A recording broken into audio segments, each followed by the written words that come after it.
Bon, la dernière fois, j'ai eu l'occasion de le rencontrer une quinzaine de fois. Au dernier rendez-vous, je lui ai dit naïvement, je lui ai dit Ennio, vous avez mis en musique 500 films. Il m'a dévisagé derrière ses gros hublots carrés. Il m'a dit non, 523, soyez précis. Mais demande-lui, quels sont vraiment les cinéastes avec lesquels il a assisté aux séances de travail et aux enregistrements, précisément? Oui, à Marco, vas-y. Sergio e Giuseppe Tornatore, con i quali evidentemente c'è stato un rapporto anche personale. Vas-y. Donc à l'arrivée, bien évidemment, il y avait des rencontres et la vie personnelle pouvait se mêler à la professionnelle, et notamment avec des réalisateurs comme Sergio Leone ou Tornatore, où ils ont pu avoir des incursions dans notre vie privée, ils avaient des relations très amicales, et ils pouvaient même passer à la maison lorsqu'il était question d'étudier les images, de réfléchir au moment, composer de la musique. Mais ça, avec d'autres réalisateurs aussi, il y avait des brèves incursions, mais c'est surtout avec Tornatore et Sergio Leone qui a pu avoir des rencontres et des rapports prolongés dans le temps. Oui, je disais, il y a parfois, quand on écoute de la musique, des thèmes qui paraissent très simples. Voilà. Et quand on commence à les travailler, on sort des couches comme ça, et c'est le cas avec le...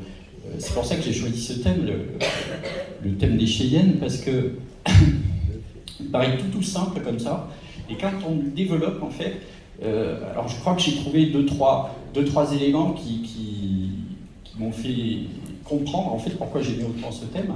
C'est en fait une conjonction entre une harmonie qui est complètement lisse et un thème pointé. En fait, les deux choses rentrent en concurrence, et ça donne quelque chose que je trouve moi personnellement d'extraordinaire.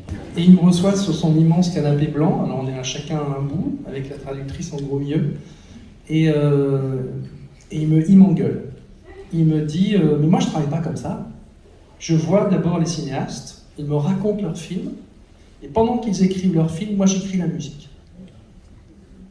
J'écoutais, moi il y a un an, on m'aurait dit que je serais assis sur un canapé blanc avec vous, j'aurais rigolé. Donc je suis là. Si vous pensez qu'on s'y est mal pris et qu'on arrive trop tard, vous pouvez me le dire, j'ai encore un avion que je peux encore récupérer pour rentrer à la maison. Enfin, non, vous êtes venu. Qu'est-ce que vous m'avez amené? Écoutez, on est très avancé dans le montage, donc j'ai 2 DVD. J'ai un DVD avec le film monté et des musiques, beaucoup de vous, et puis j'ai surtout le même montage sans musique. Et je vous propose de voir le film sans musique pour qu'on puisse commencer à voir ce qui vous intéresse. Et il me dit non, je veux voir le film avec les musiques. Je veux voir quels sont vos goûts musicaux. Et là je me dis, mais pourquoi on est venu avec un DVD musique? C'est un truc à se tirer une balle dans le pied. Il me dit regardons-le tout de suite. Ah, donc là il se lève. Et ça, j'ai adoré, il va dans une autre pièce qui est la cuisine. Là, je me dis, ah, donc les choses importantes, c'est en cuisine. Ça m'a plu. Donc on se retrouve là, alors il a tout préparé, donc il a un lecteur DVD, un écran, il ne trouve plus la télécommande du lecteur, heureusement la traductrice la retrouve, et il a mis des chaises d'or. Et il s'assoit, il dit, venez, alors je ne peux pas m'asseoir à côté de vous. C'est pas possible pour moi ça. Donc je vais m'asseoir derrière vous et on se parlera si vous voulez. Et là, Christ, ça démarre. Première musique n'est pas de Ennio Morricone. J'avais oublié. C'est Hans Zimmer, La Ligne Rouge. Film qu'il aurait voulu faire.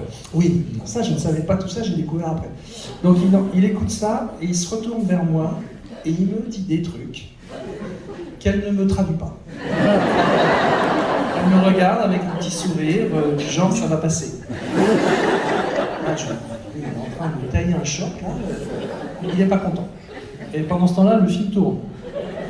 Bon, et il se remet devant le film. Musique suivante, il était une fois dans l'Ouest, il se retourne pas.